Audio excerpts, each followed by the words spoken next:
नमस्कार, बहुत बहुत स्वागत है आपका। मैं हूं आपके साथ गुंजन। नवरात्र के हर रंग को हम आपको दिखा रहे हैं और आज नवरात्र का 5वां दिन है। आज माता स्कंद माता की पूजा हो रही है, उससे जुड़ी भी हर एक तस्वीर हम आगे आपको दिखाएंगे। नमस्कार, मैं हूं आपके साथ अदिति। तो जैसा कि गुंजन ने कहा, आज नवरात्र का 5वां दिन है और भक्त स्कंद माता की आराधना कर रहे हैं। कहा जाता है कालिदास पे स्कंद माता की ही कृपा हुई थी और इसके बाद उन्होंने महाकाव्यों की रचना की थी, इसलिए मां की पूजा को खास माना गया है। तो देखिए, पूरे देश भर से तस्वीरें आ रही हैं और तस्वीरें बहुत ज़्यादा खास हैं। कुछ खास मेहमान भी हमारे साथ जुड़ गए हैं और हमारे रिपोर्टर्स भी हमारे साथ जुड़ गए हैं। मनीष चौरसिया संवाददाता जुड़ चुके हैं, साथ ही साथ धर्मेंद्र दुबे हमारे साथ जुड़ गए हैं, पंडित संजय शर्मा जी भी हमारे साथ जुड़ गए हैं और डॉक्टर सुमित्रा अग्रवाल हमारे साथ जुड़ गई हैं। आप सभी का बहुत बहुत स्वागत है। फिलहाल सुमित्रा जी के पास चलते हैं। सुमित्रा जी, देखिए, कहते हैं कि नवरात्रों में अगर हम व्रत रखते हैं तो तन मन आत्मा की शुद्धि हो जाती है और इस वक्त आध्यात्मिक ज्ञान जो है वो बढ़ जाता है, आपकी अपनी शक्ति जो है वो बढ़ जाती है। जरा इसके बारे में विस्तार से बताइए, किस तरह से आज के दिन भक्ति करनी चाहिए, माँ की आराधना करनी चाहिए कि मन की शांति मिले, आध्यात्मिक जो ज्ञान है वो बढ़े। जी, माता स्कंद माता को अगर हम देखते हैं तो वो एक पद्मासन मुद्रा में बैठी है, वो एक ध्यान की मुद्रा है। तो जब हम ध्यान मुद्रा में बैठते हैं तो ऑटोमेटिकली हमारे बॉडी की जो ऊर्जा है वो डिस्ट्रॉय नहीं होती, वो हमेशा कंजर्व रहती है। तो अगर हमारी ऊर्जा कंजर्व रहेगी तो हम ऑब्वियसली सकारात्मक विचार के साथ कुछ काम कर पाएंगे।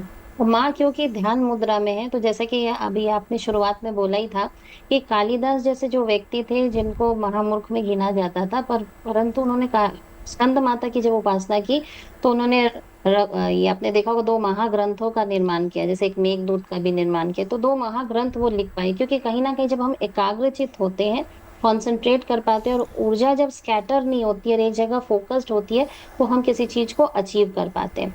अगर बात करें स्कंद पुराण की, तो स्कंद पुराण में कुछ कथाएं हैं माता की। स्कंद नाम है कार्तिकेय का ही, तो कार्तिकेय और माता से जुड़ी कुछ कथाएं हैं। जब तारकासुर ने जब काफी सारे जब लोगों को परेशान करना चालू किया, देवताओं को, तो माता ने खुद अपने पुत्र कार्तिकेय को युद्ध कौशल का ज्ञान दिया और ताकि वो जीत सके, और तब उन्हें युद्ध में भेजा और ताकि वो जीत सके। तो माँ एक ऐसी देवी है, जब आप देख रहे हैं कि जब बच्चे को गोद में ली है तो माँ इज ऑलवेज प्रोटेक्टिव।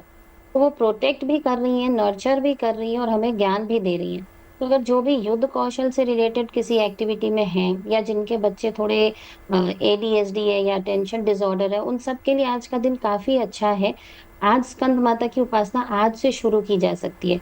और माँ को, जैसे कि पंडित जी ने बहुत अच्छे तरीके से बताया, एक और चीज माँ को बहुत प्रिय है, जैसे पेड़ पौधा।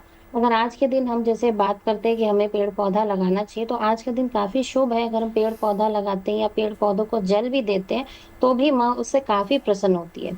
अगर बाकी पुराणों की बात करें तो जैसे मार्कंडेय पुराण में माँ की लीलाओं का तो बखान किया है, पर देवी भागवत में, जैसे कि पंडित जी ने बताया, जो स्वरूप है वो ज्यादातर देवी भागवत में ही बताया गया माँ के बारे में। माँ शक्ति, समृद्धि और आशीर्वाद देने के लिए ही बैठी है। और सफेद को देखिए, हमेशा हम लोग पीस से रिलेट कर पाते हैं, शांति से। तो अगर हम आज के दिन सफेद कपड़ा पहनते हैं, नॉर्थ ईस्ट कोने पे बैठते हैं और ध्यान मुद्रा, जिस मुद्रा में माँ बैठी है, इसी मुद्रा में बैठ के माँ का ध्यान करते हैं। पंडित जी ने 1-2 मंत्र बताया, आप एक और मंत्र भी बोल सकते हैं, ओम स्कंद माताए नमः। इस मंत्र का जाप भी कर सकते हैं। हम लोग क्या होते हैं, काफी बार मंत्र को बहुत फास्ट फास्ट बोलने की कोशिश करते हैं। जितने भी ध्यान या योग की जितनी भी प्रोसेस है, उसमें एक चीज बोला जाता है, आप अपने श्वास को कंट्रोल करिए। तो ब्रेथ को जितना हम कंट्रोल करेंगे और जितना स्लो ब्रेथ के साथ हम धीरे धीरे इसको बोलेंगे मंत्र को और माँ का ध्यान करेंगे, माँ की असीम कृपा हम पर जरूर बरसेगी। बिल्कुल बिल्कुल सुमित्रा जी, माता की कृपा तो हमेशा अपने भक्तों के ऊपर रहती है। माता अपने बच्चों का हमेशा भला चाहती हैं और अगर बच्चा थोड़ी भी उनकी पूजा आराधना करे तो आशीर्वाद माता का ज़रूर मिलता है। स्कंद माता की पूजा कैसे करें सुमित्रा जी? कई बार ऐसा होता है संतान प्राप्ति के लिए माता की आराधना लोग करते हैं, तो वो पूजा कैसे की जा सकती है, उसके बारे में बताएं। जी बिल्कुल। नॉर्थ ईस्ट कॉर्नर पे पहले आप बैठे, सफेद पोशाक पहने। आपने तो ऑलरेडी चौकी लगाई होगी और माता के कलश को आपने स्थापित किया होगा। पहले दिन आपने जरूर संकल्प किया होगा कि कितने दिन का आप उपवास करेंगे। और आज जब आप इनकी पूजा आराधना चालू करते हैं तो हमेशा हमारे धर्म में देखिएगा संकल्प का बहुत महत्व है। तो पहले हाथ में थोड़ा अक्षत ले लें, जल ले लें, फूल ले लें, एक सिक्का रख लें। फिर आप उसी समय आप एक संकल्प करें कि आप कितने दिन माँ का मंत्र जाप करेंगे या कितना जाप करेंगे, उसका आप एक संकल्प करें। माँ के लिए खीर का प्रसाद बनाएँ और केला भी माँ को चढ़ाएँ।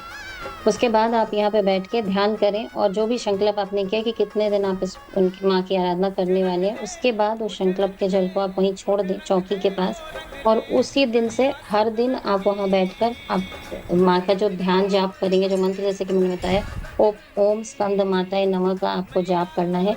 तो जिस आसन पे बैठेंगे कोशिश ये रखिएगा कि वो लाल रंग का आसन हो, अगर लाल नहीं है आपके पास आसन तो जो भी आसन है उसके ऊपर रेड कलर का एक क्लॉथ बिछा दें। उसके बाद माँ का ध्यान करें। इस मंत्र को जब जाप करें उससे पहले कुछ देर तक आप अपने ब्रेथ को कंट्रोल करके कंट्रोल्ड ब्रीदिंग को पहले करें, क्योंकि माँ काफ़ी हद तक हार्ट चक्र जो है हमारा अनाहत चक्र से जुड़ी हुई है।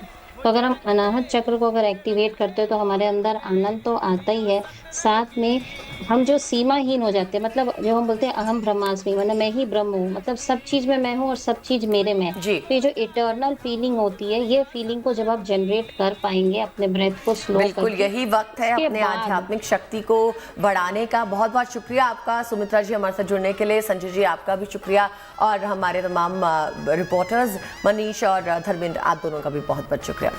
तो फिलहाल यहाँ पर हम रुक रहे हैं एक छोटे से ब्रेक के लिए, जल्द ही लौटेंगे और नवरात्रि की वहाँ कवरेज एनटी पे जारी रहेगी।